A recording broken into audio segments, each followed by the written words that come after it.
Hello everyone, तो कैसे हो आप सब लोग यार। एक बार फिर से आप सबका बहुत बहुत स्वागत है आपके अपने इस प्लेटफॉर्म पर।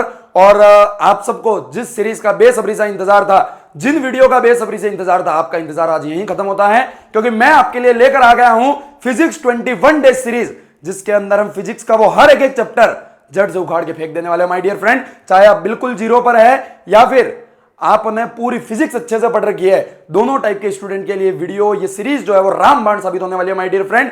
क्योंकि मैं इतनी दावे के साथ कहता हूं कि यहां इस वीडियो के अंदर जो टॉपिक, जो कंसेप्ट समझाए जाएंगे, उन कंसेप्ट से बाहर नीट में कोई सवाल नहीं आएगा। जितना पढ़ा रहे वो पर्याप्त है। अगर आपने कुछ नहीं पढ़ रखा है, इन वीडियोस को देखिए, इसमें मैं जो नोट्स लिखवा रहा हूं उसको अच्छे से लिखिए, या टाइम नहीं है तो इसी से याद कर लीजिए सारे फॉर्मूलाज को। और साथ में अब जितने क्वेश्चन मैं यहां करवा रहा हूं, मेनली मैं पीवाईक्यू को प्रैक्टिस करवा रहा हूं, उनको कर लीजिए। आई एम 100% श्योर आप 70 से 80% सवाल बना के आएंगे, अगर आपने कुछ भी नहीं पढ़ रखा तो भी। और अगर आपने सब कुछ पढ़ रखा है, फिजिक्स ठीक ठाक आती है, 50 70 80 नंबर आप इस साल ला चुके हैं और उस स्कोर को बूस्ट करना चाहते हैं, तो one of the best series होगी। क्योंकि वो सारे कंसेप्ट एक साथ यहां 30-40 मिनट की वीडियो में मैं पूरे रिवाइज करवा दूंगा, पीवाईक्यू करवा दूंगा, कैसी गलती आप कर सकते हैं, किन गलतियों से बचना है वो आपको बता दूंगा। और जितनी भी ट्रिक्स एंड टिप्स होती है, जो सीक्रेट्स होती है टॉपर्स की, वो सारी भी आज इसी वीडियो में मैं आपके सामने रिवील कर दूंगा। तो आप दोनों टाइप के स्टूडेंट्स के लिए ये बहुत बेहतरीन होने वाली है। बहुत मेहनत से ये 30-40 मिनट वीडियो बनाने के लिए मुझे 8-8 10-10 घंटे की मेहनत लगी है इन सब चीजों को ढूंढ कर यहां लिखने में। तो please show your support in comment box, show your love in comment box, और इस चैनल को सब्सक्राइब कर अपने ज्यादा से ज्यादा दोस्तों के साथ शेयर करो। और यही मेरा मोटिवेशन है आप सबके लिए, ये सब करने के लिए। बिल्कुल बेसिक से पढ़ेंगे, यहां तक कि सेम टाइप के चार्ज के बीच में रिपल्सन और प्रतिकर्षण होता है, वहां से डिफरेंट टाइप के चार्ज के लिए आकर्षण आकर्षण होता है, यहां से उठाकर आपको फ्लक्स व्लक्स सब कुछ पढ़ाया जाएगा, क्वेश्चन वगैरह सब कुछ करवाए जाएंगे। 4 टॉपिकों को हम कवर करने वाले हैं, चार्ज को, फोर्स को, कूलॉम लॉ को, इलेक्ट्रिक फील्ड को और फ्लक्स को। ये इलेक्ट्रोस्टैटिक्स पार्ट 1 है, जो आपके 12th का पहला चैप्टर है। इसके बाद हम दूसरा जो पार्ट है उसके अंदर पोटेंशियल को, डायपोल को, कैपेसिटर को और भी जितने कंसेप्ट बचेंगे उनको कवर करेंगे। ठीक है, तो हम सबसे पहले अपने पूरे कंसेप्ट को कवर करेंगे, सारे फॉर्मूलाज को मैं खुद नोट्स लिख के आया हूं, वहां से हम याद करेंगे, सारे इंपॉर्टेंट पॉइंट को याद करेंगे। नोट्स आप चाहे तो मेरे साथ साथ बना सकते हैं, या फिर ये पीडीएफ जो है वो भी मैं आपको प्रोवाइड करवा दूंगा, यहां से भी पढ़ सकते हैं। मैक्सिमम पीवाईक्यू यानी कि हर टॉपिक पे 1-2 पीवाईक्यू मैं आपको प्रैक्टिस करवाऊंगा, बाकी आपको खुद से प्रैक्टिस करना है। मैं 1-2 इसलिए करवा रहा हूं ताकि आपको समझ में आ सके क्वेश्चन सॉल्व कैसे करने हैं। देन उसी टाइप के और जो क्वेश्चन है वो आपको खुद से सॉल्व करने हैं, ज्यादा टाइम हम यहां वेस्ट नहीं करेंगे। और कुछ अदर इंपॉर्टेंट क्वेश्चन जो है वो भी मैं आपको करवाने वाला हूं, जो मेरे टाइम पर मेरे टीचरों ने मेरे क्लास नोट्स में लिखवाए थे। हिंदी अंग्रेजी दोनों ही माध्यम में ये क्लास बराबरी से चलने वाली है, बिल्कुल निश्चिंत रहिए। बिना किसी देरी के हम शुरू करते हैं। इस वीडियो को ज्यादा से ज्यादा लाइक शेयर सब्सक्राइब कर वो जो हाइप पॉइंट का कमेंट को यूं साइड में खिसकाओगे तो हाइप पॉइंट का मान लीजिएगा हाइप पे रख दीजिए माय डियर फ्रेंड। चलिए शुरू करते हैं और फिट कर देंगे इलेक्ट्रोस्टैटिक्स को आपके दिमाग में बिल्कुल आराम से। शुरू करते हैं। चार्ज क्या होता है? बिल्कुल सिंपल सी बात है, चार्ज की डेफिनेशन हमें कभी पूछी नहीं जाएगी, हमें रटकर याद भी नहीं करनी।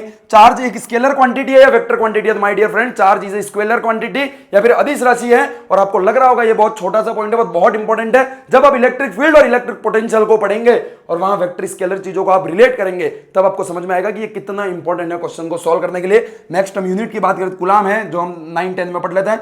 2 टाइप के चार्ज होते हैं, पहला पॉजिटिव, दूसरा नेगेटिव। अगर 2 सेम टाइप के चार्ज है, यानी कि 2 पॉजिटिव पॉजिटिव या 2 नेगेटिव नेगेटिव, तो उनके बीच जो बल लगेगा या फिर फोर्स लगेगा उसको रिपल्सन या प्रतिकर्षण कहेंगे। अगर 2 डिफरेंट टाइप के हैं तो बीच में आकर्षण या अट्रैक्शन फोर्स जो है वो लगेगा। एक क्वेश्चन जो यहां से पूछा जा सकता है चार्ज के कंसेप्ट है वो है क्वांटीकरण के सिद्धांत से। बिल्कुल सिंपल सी बात है, यहां ये बोला गया है कि चार्ज हमेशा क्वांटिनाइज्ड होता है। क्वांटिनाइज्ड मतलब जो एक इलेक्ट्रॉनिक चार्ज होता है जिसकी वैल्यू E के बराबर होती है, जो एक इलेक्ट्रॉनिक चार्ज होता है उसी के मल्टीप्लाई में, उसी के गुणज में, उसी के पूर्णांक में हमेशा किसी भी ऑब्जेक्ट पर टोटल चार्ज होता है। ये बात बोली गई थी, यानी कि इसका फॉर्मूला दिया था Q equals to plus minus N ही। एन क्या है? इलेक्ट्रॉनिक चार्ज है, जिसकी वैल्यू जो होती है वो कितनी होती है? 1.6 इंटू 10 की पावर -19। देन एन क्या है? एन 1 2 3 4 5 6 कुछ भी हो सकता है, बट एक पूर्ण संख्या होनी चाहिए। डेसिमल बिल्कुल नहीं चलेगा, फ्रैक्शन बिल्कुल नहीं चलेगी, एक पूर्ण नंबर होना चाहिए। और Q क्या है माय डियर फ्रेंड? तो ये एक टोटल चार्ज है। एक सवाल आपके सामने पेश है, इसको करते ही आपको समझ में आ जाएगा। 4 चार्ज आपको दे रखे हैं, पूछा है कि कौन सा चार्ज पॉसिबल नहीं है। तो माय डियर फ्रेंड, हमें ये बात समझ में आई कि टोटल चार्ज जो रहता है वो प्लस माइनस एन ही के बराबर रहता है। तो एन क्या है? इलेक्ट्रॉनिक चार्ज, जिसकी वैल्यू कितनी है? 1.6 इंटू 10 की पावर -19। यानी कि इसके ऊपर जो चार्ज होगा वो इसी का गुणज या इसी का मल्टीप्लीकेशन होना चाहिए। यानी कि क्या इससे छोटा हो सकता है? नहीं हो सकता। क्यों? क्योंकि n की जो मिनिमम वैल्यू है वो कितनी है? 1 है। तो मिनिमम 1 है, तो अगर n की वैल्यू में 1 रखकर मल्टीप्लाई कर तो भी मिनिमम इतना चार्ज आना चाहिए। तो इससे छोटा या इससे गुणज में नहीं हो वो पॉसिबल नहीं है। तो इससे छोटा क्या कहलाएगा? सर वहां -19 या -12 ये छोटा है, तो ये सही हो जाएगा। नहीं माय डियर फ्रेंड, -12 तो बड़ा हो गया -19 से, यहां भी -19 है, यहां -20 है, तो ये जो है वो अपना सही ऑप्शन हो जाएगा। ये 4.8 का है, तो 1.6 में जब आप 3 का गुणा करेंगे तो आपको 4.8 देखने को मिल जाएगा। ठीक है, तो वही चीजें यहां पर दे रखी है। आगे बढ़ते हैं हम अगले एक कंसेप्ट की ओर, जिससे रैपिडली क्वेश्चन पूछे जाते हैं। क्या है माय डियर फ्रेंड? क्यू जो होता है वो 3 टाइप की प्रॉपर्टी, चार्ज जो होता है वो 3 टाइप की प्रॉपर्टी शो कर सकता है। पहला ये है एक चार्ज जो कि बिल्कुल क्या है? विराम अवस्था में है।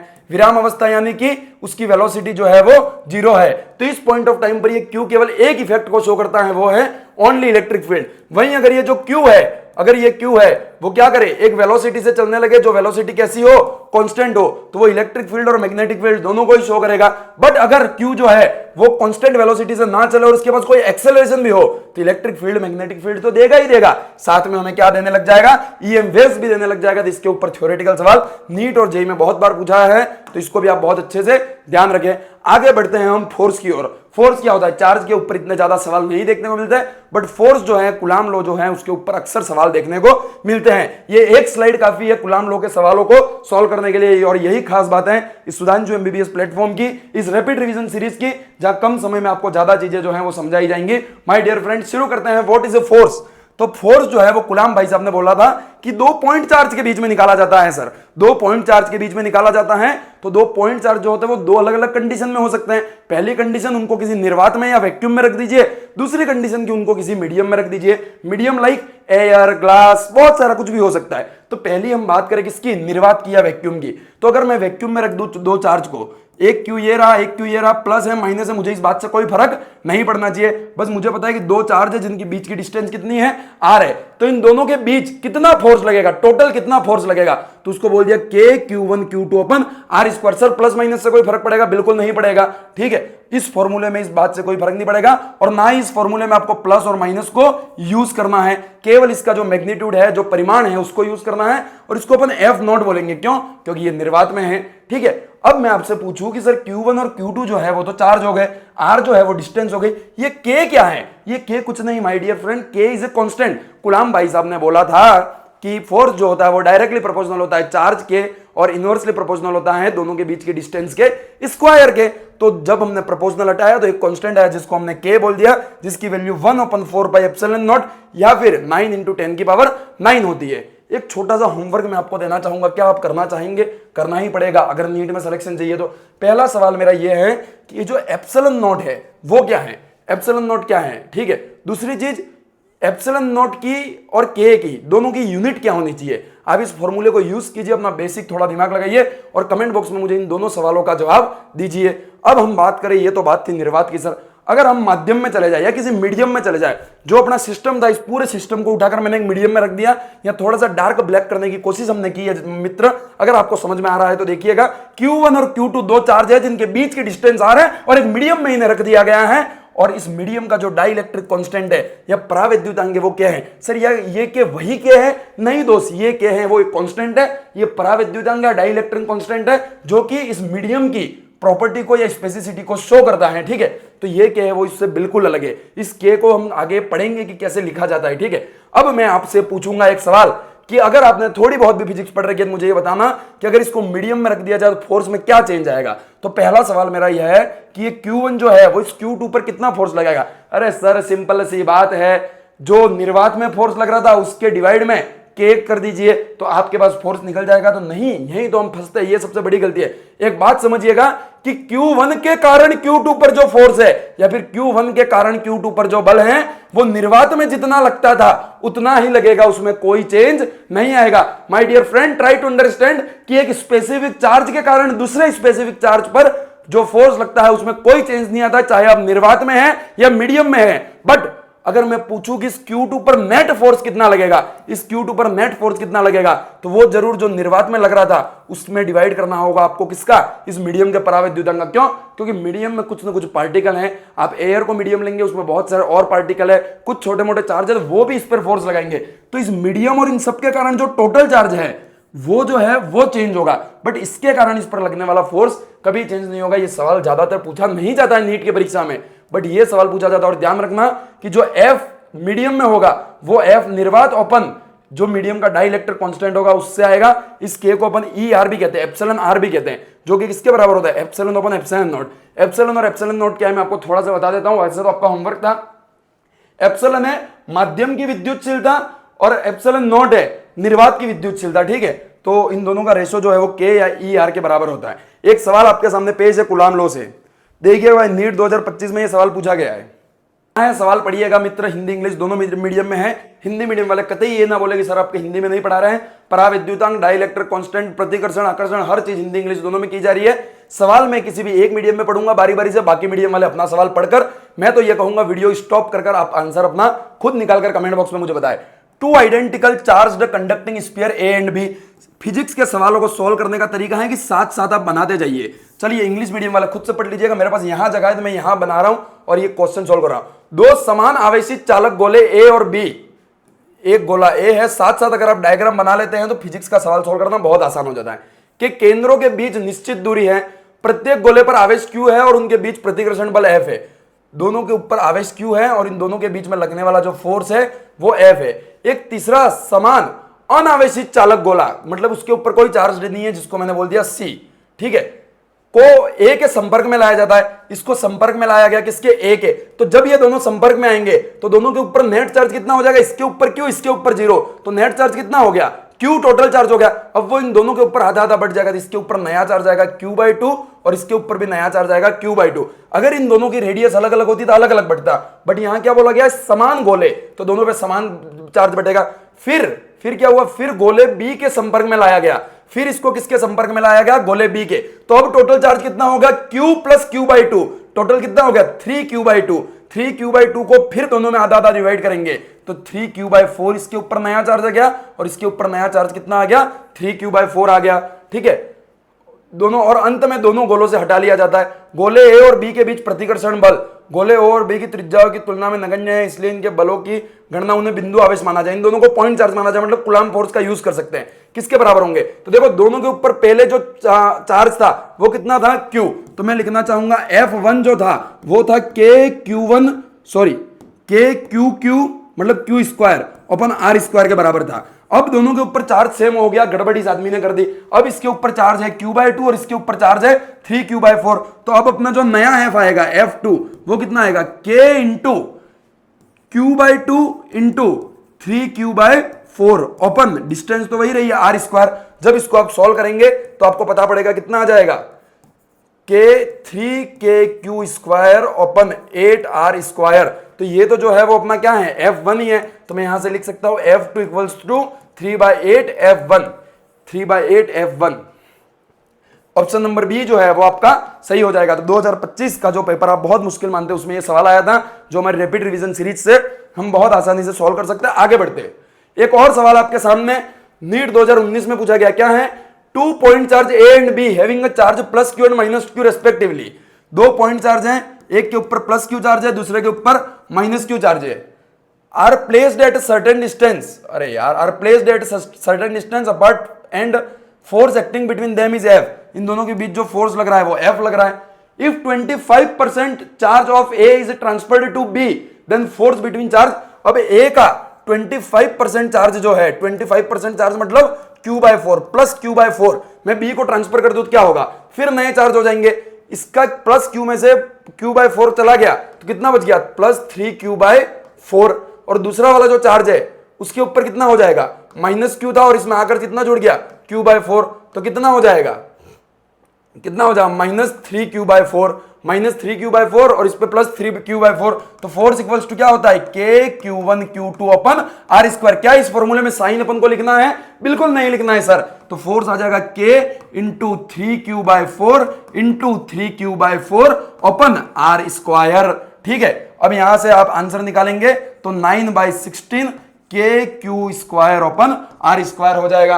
9/16 और k q square by r square को अपन एफ लिखते हैं, तो 9/16 एफ आना चाहिए। ऑप्शन नंबर सी जो है वो आपका सही हो जाएगा। आगे बढ़ते हैं अगले कंसेप्ट की ओर। कुछ स्पेशल केस कूलाम फोर्स के देख लेते हैं। पहला है कि एक चार्ज क्यू है जिसको दो पार्ट में डिवाइड किया, एक्स और वाई में।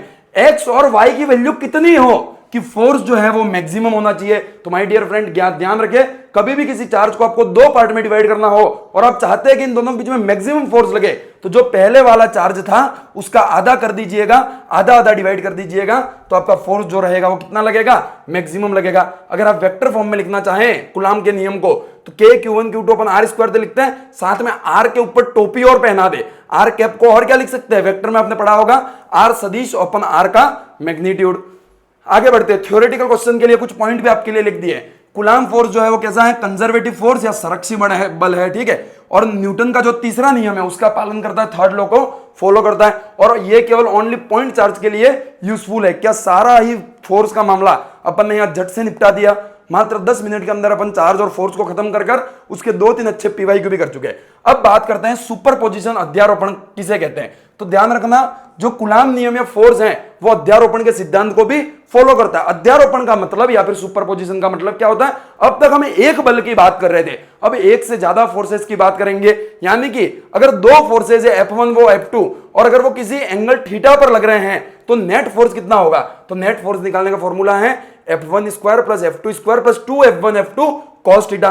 F1 square plus F2 square plus 2F1 F2 cos theta. ध्यान रखिए, और कुछ स्पेशल केस आपके लिए हैं जिनको सीधा याद रख सकते हैं। जैसे कि दो फोर्स हैं जो दोनों बराबर है, F0 और F0, ठीक है। ये तीनों केस तभी लागू होंगे जब दोनों फोर्स की वैल्यू बराबर होगी, ठीक है। दोनों फोर्स की वैल्यू बराबर हो और एंगल बदल जाए तो नेट फोर्स कितना होता है वो निकालने के लिए आप सीधा इन तीन चीजों को तो याद रख सकते हैं। बाकी आप इस फॉर्मूले में भी लगा सकते हैं। कैसे, F1 को F0 मान लिया, यहां पुट कीजिए, F2 को F0 मान लिया और थीटा को 90 मानकर आप पुट कीजिए, आंसर आपका आएगा। बट आप याद रख सकते, जब दो सेम फोर्स 90 डिग्री पर लग रहे हो तो नेट फोर्स कितना होता है, √2 टाइम्स होता है। जब दो सेम फोर्स 60 डिग्री पर लग रहे हो तो √3 टाइम होता है, और जब दो सेम फोर्स 120 डिग्री पर लग रहे हो तो F नेट कितना होता है, उसके F0 के ही बराबर होता है। एक सवाल आपके सामने है, प्लस क्यू और प्लस क्यू दो चार्ज है, डिस्टेंस जो है तीनों की L है, एक समबाहु त्रिभुज है, यानी कि तीनों के जो एंगल है वो भी सेम है 60 डिग्री, तीनों के एंगल है वो भी कितने हैं 60 डिग्री।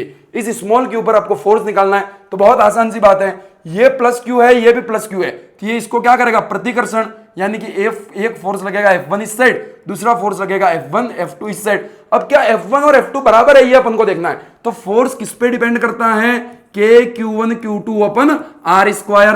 फोर्स डिपेंड करता है डिस्टेंस और चार्ज पर। क्या दोनों केसों में डिस्टेंस सेम है, यस सर। क्या दोनों केसों में दोनों चार्ज भी सेम है, यस सर। तो क्या मैं लिख सकता हूं F1 इक्वल्स टू F2, क्या मैं ऐसा लिख सकता हूं, यस सर। यानी कि अगर मैं एक निकाल लूं, यानी कि मैं F1 निकाल लूं, तो क्या वही F2 के बराबर होगा, और वो कितना होगा, तो के क्यू कैपिटल एक स्मॉल क्यू अपन L स्क्वायर, क्या यही F1 और F2 की वैल्यू होगी, यस सर मैं समझ में आ गया। पर यहां कुछ केस ऐसा बन रहा है सर, ऐसा कि एक फोर्स लग रहा है F1 इधर, दूसरा लग रहा है F2 इधर, ठीक है, और ये अपना कुछ त्रिभुज था ऐसा।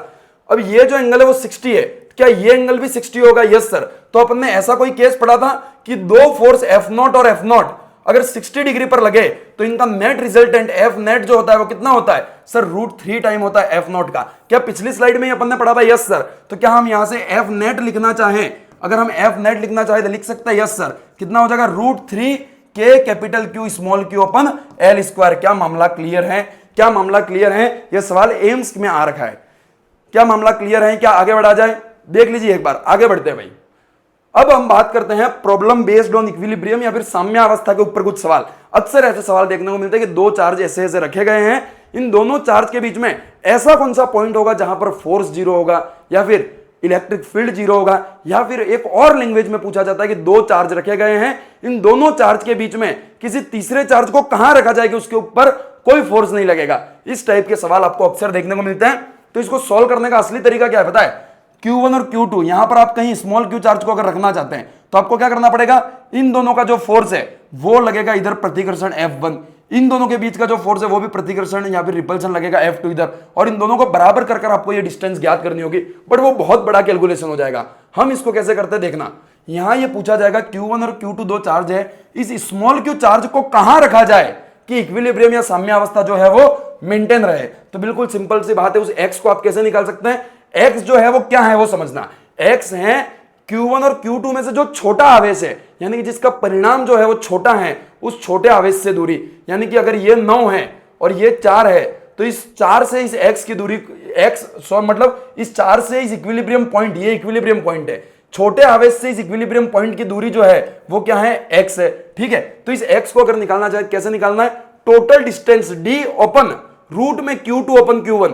Q1 क्या है? देखो दो चार्ज है Q2 और Q1, नीचे वो चार्ज रखेंगे जिससे अपन डिस्टेंस निकाल रहे हैं, यानी कि Q1 से अपन डिस्टेंस निकाल रहे हैं, या फिर छोटे चार्ज से। मैं यहां एक पॉइंट आपको लिखना चाहूंगा, Q1 जो है वो छोटा चार्ज है और Q2 जो है वो कैसा चार्ज है? बड़ा चार्ज है। ठीक है, और अपन हमेशा डिस्टेंस जो है x वो कहां से निकालेंगे?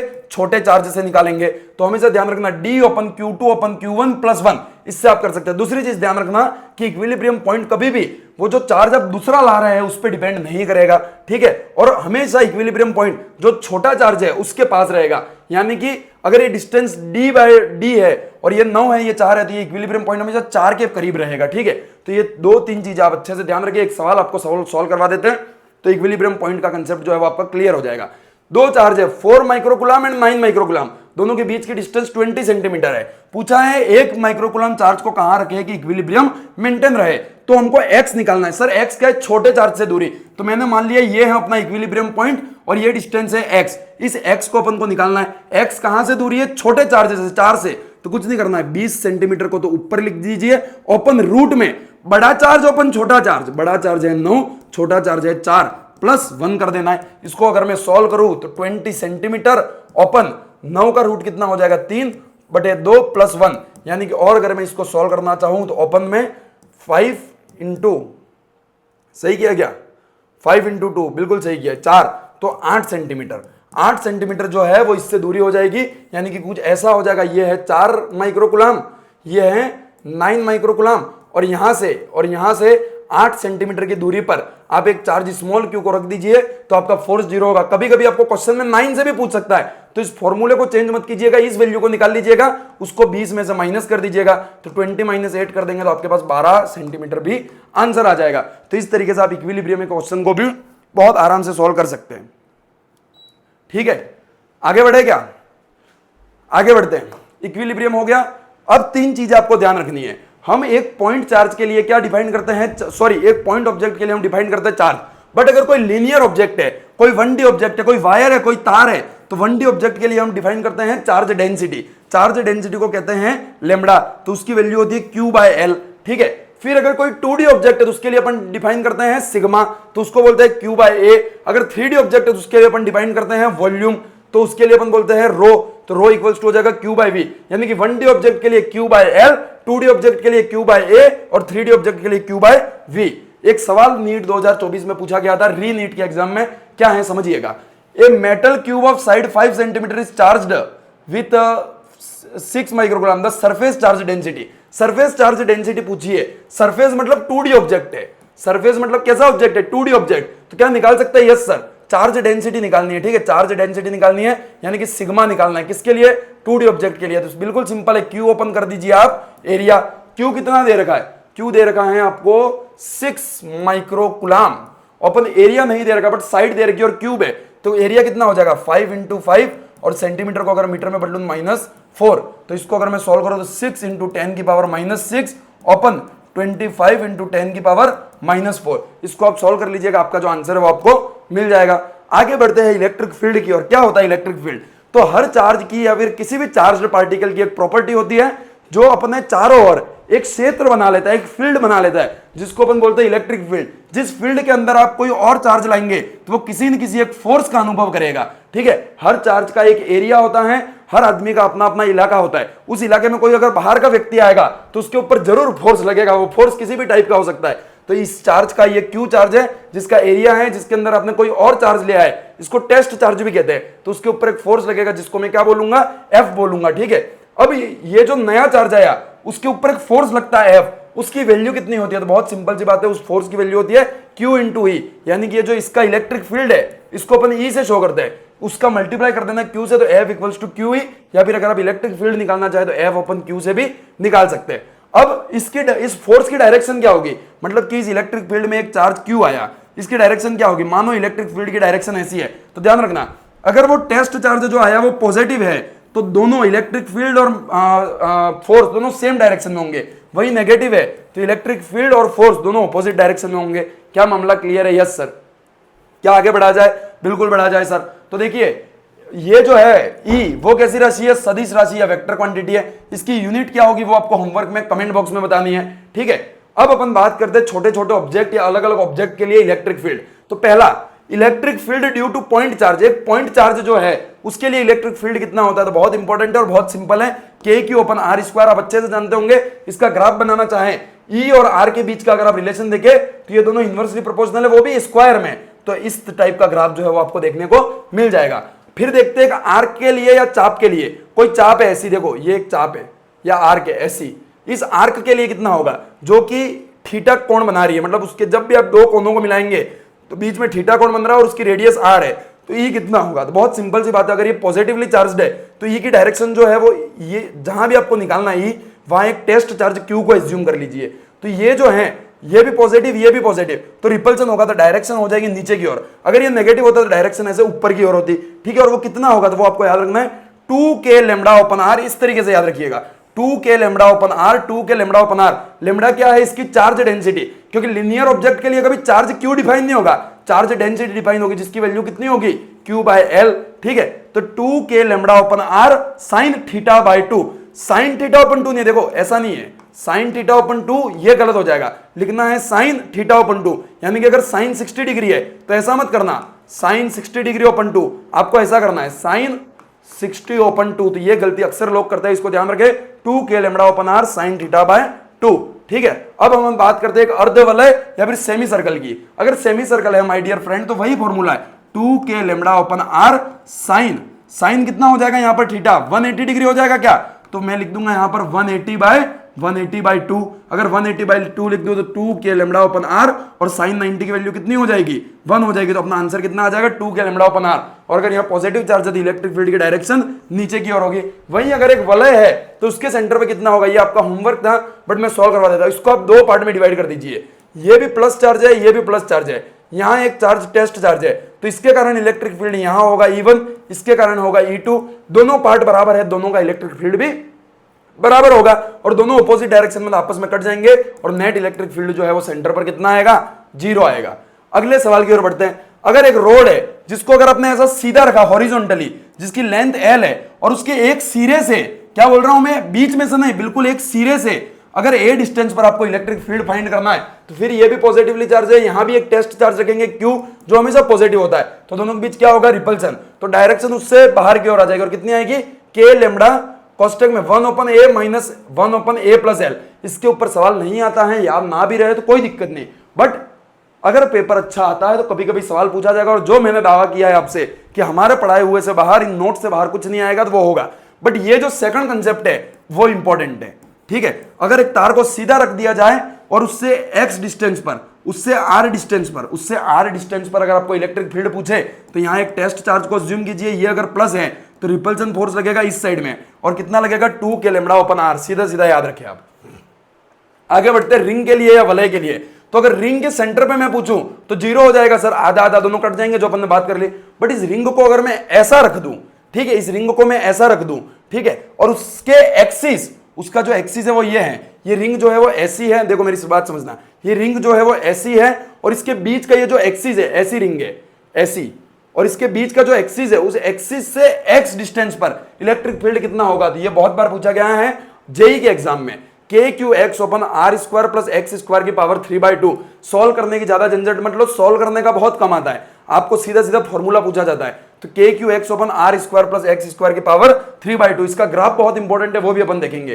तो डायरेक्शन ऑफ इलेक्ट्रिक फील्ड कहां रहेगी, अलोंग द एक्सिस, इस एक्सिस के अलोंग रहेगी, यानी कि अगर इस वलय पर पॉजिटिव चार्ज है, ठीक है, तो बाहर की ओर रहेगी, अगर नेगेटिव चार्ज है तो अंदर की ओर, बट इसका जो एक्सिस है उसके अलोंग रहेगी, ठीक है। और जब ये x जो है वो बहुत छोटा हो r से, यानी कि इसकी रेडियस है 10 मीटर, बहुत बड़ा सर्कल है, और x जो है वो 10 सेंटीमीटर है, तो x जब r से बहुत छोटा हो उस टाइम पर ये जो फॉर्मूला है वो थोड़ा सा छोटा बन जाता है, जिसको कहते हैं अपन KQX ओपन R क्यूब। क्या बोलते हैं, KQ ओपन R क्यूब और ये सारे फॉर्मूले आपको बहुत अच्छे से याद होने चाहिए। ये शीट पूरी पूरी लिखी हुई आपको मेरे टेलीग्राम चैनल पर मिल जाएगी, वहां से रोज रिवाइज कर इसको याद करें। मेरे खुद से हाथ से लिखकर मैंने इसको बनाया है, ठीक है। अगर सेंटर पर पूछा जाए तो जीरो जो अपन निकाल चुके हैं, अगर इनफाइनाइट पर पूछा जाए, बिल्कुल इनफाइनाइट पर, तो भी जीरो ही होगा, याद रखें। अब इसका ग्राफ ध्यान रखना, इसका ग्राफ कुछ ऐसा होता है, मतलब पहले तो ये x के साथ बढ़ता जाता है बट फिर x के साथ कम होता है, बट कभी भी जीरो यहां पर नहीं होगा। जीरो कब होगा? इनफाइनाइट पे जाकर होगा। पहले सेंटर पर जीरो था, फिर इनफाइनाइट पे जाकर जीरो होगा, ठीक है। यानी कि समझना, ये अगर कोई है एक्सिस, ठीक है, तो यहां पर एक जीरो था, तो पहले जीरो से शुरू हुआ, फिर बढ़ता गया बढ़ता गया बढ़ता गया, एक पॉइंट पर आकर ये मैक्सिमम हो गया। और वो पॉइंट कौन सा होगा? वो पॉइंट होगा x इक्वल्स टू r अपन √2। इस पॉइंट पर आकर वो क्या हो जाएगा? मैक्सिमम हो जाएगा, फिर वो वापस कम होता जाएगा, बट कभी भी इस लाइन को छूकर जीरो नहीं होगा। कब होता है वो जीरो? इनफाइनाइट पर। जीरो कब होता है? इनफाइनाइट पर, और इनफाइनाइट आएगा ही नहीं, तो इस लाइन को कभी क्रॉस कर या टच नहीं करेगा, वो इस टाइप से रहेगा, ठीक है। और ये मैक्सिमम कितना रहेगा वो आप x की वैल्यू r/√2 यहां लिखे और मैक्सिमम मुझे कमेंट बॉक्स में बताए। अगले सवाल की ओर चलते हैं। अब बात करेंगे हम गोले, चालक गोले की। अब तक हमने रिंग की बात कर ली, वलय की बात कर ली, हमने पॉइंट चार्ज की बात कर ली। अब हम बात करेंगे गोले की, स्फीयर की, जिसके ऊपर अक्सर सवाल देखने को मिलता है, और ये अपना लास्ट कंसेप्ट होगा। दो टाइप के स्फीयर होते हैं, पहला कंडक्टिंग, दूसरा नॉन कंडक्टिंग, या फिर हम सॉलिड और होलो भी बोलते हैं। देखना, कंडक्टिंग जो होता है या फिर कंडक्टर जो होता है, उसका पूरा चार्ज कहां होता है? सरफेस पर होता है। पूरा चार्ज कहां होता है? सरफेस पर। और होलो जो रहेगा, यानी कि बीच में से खोखला है, केवल उसकी सरफेस है, तो उसका चार्ज भी ऑब्वियसली कहां रहेगा? सरफेस पर रहेगा। तो हम यहां पर जो कंडक्टर रहता है, कंडक्टर और होलो दोनों के लिए सेम फॉर्मूले आते हैं। वही नॉन कंडक्टर जो रहता है, उसके अंदर पूरा चार्ज पूरे गोले में बिखरा हुआ रहता है, पूरे गोले के अंदर चार्ज रहता है। और सॉलिड के में भी पूरा भरा हुआ है, तो पूरे गोले में चार्ज रहेगा, ठीक है। तो नॉन कंडक्टर के लिए मेरी बात सुनना। सबसे पहले मैं बात करूं अंदर, अगर मुझे इसके अंदर कहीं इलेक्ट्रिक फील्ड निकालना है, तो इसके अंदर तो चार्ज ही नहीं है सर, इलेक्ट्रिक फील्ड कैसे होगा? तो कितना हो जाता है? जीरो। वही अगर मैं बात करूं सरफेस पर निकालना है, तो जो पॉइंट चार्ज के लिए था वही होगा कितना? k/R²। कैपिटल आर क्या है माय डियर फ्रेंड? इसकी रेडियस। स्मॉल आर क्या है? तो इसके सेंटर से बाहर के पॉइंट की दूरी, ध्यान रखना, इसके सेंटर से बाहर के पॉइंट की दूरी, कंफ्यूज मत होना। और बाहर कितना होता है? k/r²। आर क्या है? सेंटर से दूरी। आपको क्वेश्चन में कई बार बोलेगा कि small r equals to 10 centimetre, और ब्रैकेट में लिख देगा कि इसकी सतह या सरफेस से दूरी। तो ध्यान रखना, इसकी रेडियस के साथ जोड़कर आप यहां वैल्यू लिखे। इसका ग्राफ बहुत इंपॉर्टेंट है, जो पूछा जाता है, समझना। अपन ने सेंटर से शुरू किया, ये सेंटर है, तो सेंटर से लेकर सरफेस तक, यानी कि आर तक तो क्या रहा? जीरो रहा इलेक्ट्रिक फील्ड। फिर अचानक से मैक्सिमम हो गया। फिर जैसे जैसे रेडियस बढ़ती गई, सॉरी जैसे जैसे डिस्टेंस आर बढ़ती गई, वैसे वैसे इलेक्ट्रिक फील्ड कम होता गया। तो फिर धीरे धीरे धीरे धीरे कैसा हो जाएगा? कम हो जाएगा। पहले जीरो, फिर मैक्सिमम था। मैक्सिमम कहां था? सरफेस पर या फिर सतह पर। फिर धीरे धीरे धीरे धीरे कैसा हो गया? जीरो हो गया। वही हम ठोस गोले की या सॉलिड की या नॉन कंडक्टर या अचालक गोले की बात करें, तो इसमें पूरे में चार्ज होता है। तो जो सरफेस पर होगा वो तो वही होगा k/r²। बाहर भी जो था वो k/r² ही होगा, बट अंदर भी होगा। क्यों? तो वहां अंदर जीरो था, बट यहां अंदर जीरो नहीं होगा। और कितना होगा? तो बिल्कुल सिंपल सी बात है, k/r/r³। ठीक है, तो ये स्मॉल आर जो है वो अंदर वाली डिस्टेंस है सेंटर से, तो k/r/r³ होगा। ठीक है, और इसका ग्राफ कैसा रहेगा? तो सुनना भाई, ये जो अंदर की बात करें, यहां तक अपन सरफेस मान रहे हैं आर, तो अंदर जो ई है वो आर के प्रोपोर्शनल है, तो आर के साथ साथ ई बढ़ता जा रहा है। फिर सरफेस पर आकर मैक्सिमम हो गया, और फिर जो आउट में बात करें बाहर की ओर, तो ई जो है वो आर के इनवर्सली प्रोपोर्शनल है, फिर कम होता गया। तो इन दोनों के ग्राफ जो है वो बहुत इंपॉर्टेंट है, आप ध्यान रखें। सवाल आपके सामने पेश है, आज हिंदी में पढ़ेंगे। त्रिज्या आर का एक खोखला धातु गोला, खोखला या धातु और गोला बोल दिया, मतलब कि होलो भी है और कंडक्टर भी है, मतलब बात सीधी सी है, समान रूप से आवेशित है। गोले के कारण केंद्र से आर दूरी पर विद्युत क्षेत्र। अब चार अलग अलग ऑप्शन दे रखे। पहला बोल रखा है, जब r less than small are is less than capital are, यानी कि अंदर की बात कर रहे हैं, जब स्मॉल आर कैपिटल आर से कम हो, यानी कि अंदर की बात कर रहे हैं, के लिए आर बढ़ने पर शून्य तथा capital r is sorry small are is more than capital r, क्या आर बढ़ने पर घटता है। ठीक है, तो क्या बोला? पहले शून्य होता है और फिर घटता है, तो बिल्कुल सही बात है, पहले जीरो होता है और फिर घटता जाता है। तो वही बात यहां बोली है कि अंदर तक तो जीरो होता है और फिर घटता जाता है, तो वो बात जो है वो यहां पर सही हो जाएगी। नीट 2022 का एक सवाल फिर है, ये देखो इलेक्ट्रिक फील्ड लाइन का है। इलेक्ट्रिक फील्ड लाइन जो होती है उनको अपन नहीं पढ़ेंगे, क्योंकि थ्योरेटिकल 8-10 पॉइंट आपके एनसीईआरटी में दे रखे हैं, जो आप खुद से भी पढ़ सकते हैं। बट एक सवाल उसका आ रखा है नीट 2022 में, उसको कर लेते हैं। The angle between the electric line and force and equipotential surfaces. तो ये सवाल भी आपका होमवर्क है। ठीक है, आप खुद एनसीईआरटी से जाकर एक बार इसको पढ़े मेरे कहने पर इन 8-10 लाइनों को, और इस सवाल का जवाब मुझे कमेंट बॉक्स में जरूर दे, इतना सा आपका होमवर्क है। लास्ट कंसेप्ट की ओर अपन बढ़े उससे पहले एक सवाल और है। If a conducting sphere of radius r is charged, क्या बोला है, कंडक्टिंग स्फीयर है, मतलब चार्ज कहां होगा, केवल सतह पर या सरफेस पर। ठीक है, साथ साथ ऐसा चित्र बनाते जाइए जिसकी रेडियस दे रखी है अपन को, कितनी दे रखी है, R. Then the electric field at a distance small are is more than capital R, तो small are is more than capital are यानी कि बाहर की ओर है। From the centre of the sphere would be, बोला है यदि आर त्रिज्या का एक चालक गोला आवेशित है तब गोले से केंद्र से आर दूरी पर विद्युत क्षेत्र कितना होगा।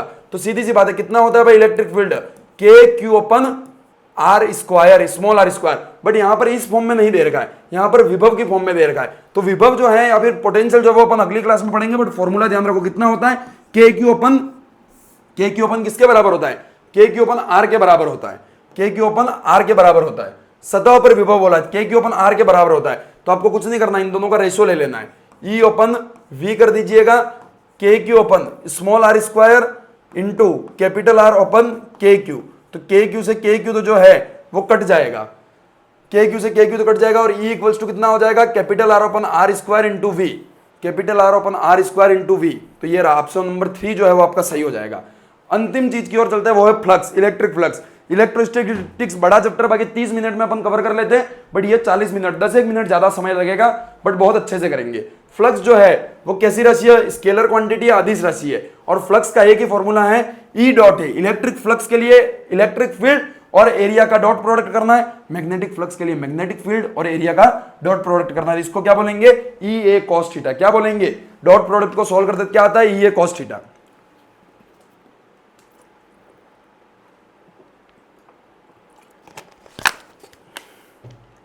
वही फ्लक्स को एक इस फॉर्मूले से भी निकाल सकता है, और इसका कंसेप्ट भी होता है कि किसी भी एक क्लोज्ड सरफेस के अंदर से जितने इलेक्ट्रिक फील्ड लाइन पास होती है वही उसका फ्लक्स होता है। यानी कि मैंने बोला ये क्लोज्ड सरफेस है, ठीक है, इसके अंदर से ये इलेक्ट्रिक फील्ड लाइन जा रही है, तो इसका फ्लक्स कितना होगा, डायग्राम देके आपको पूछ सकते हैं। तो फ्लक्स इक्वल्स टू 3 यूनिट हो जाएगा।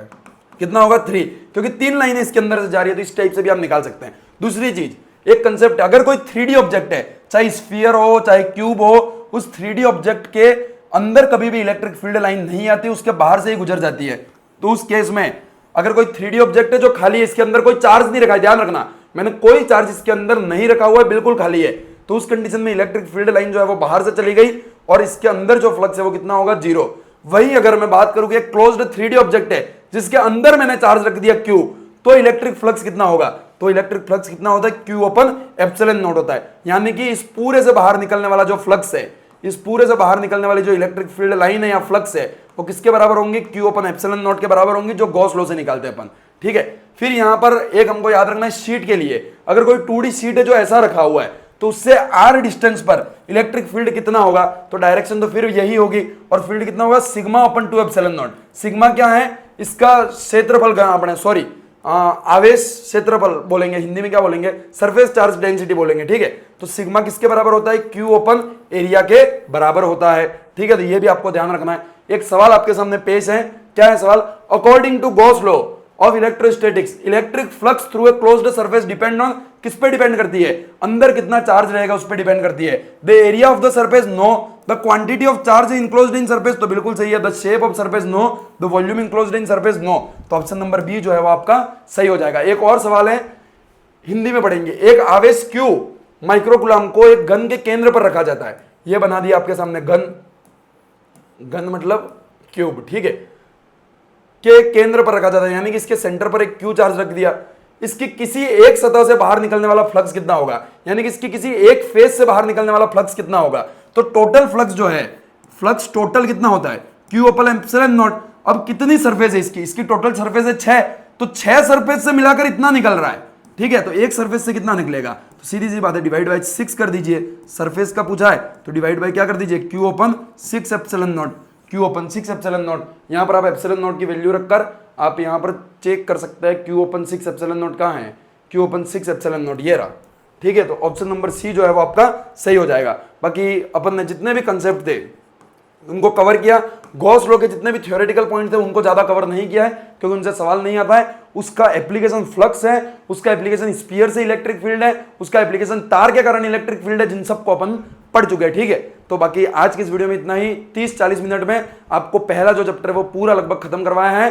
कुछ कंसेप्ट इलेक्ट्रोस्टैटिक्स के बचे हैं जो हम सेकंड पार्ट में कवर करेंगे। बाकी अगर वीडियो अच्छी लगी हो लाइक शेयर सब्सक्राइब जरूर करें। Thank you very much, all the very best, bye bye.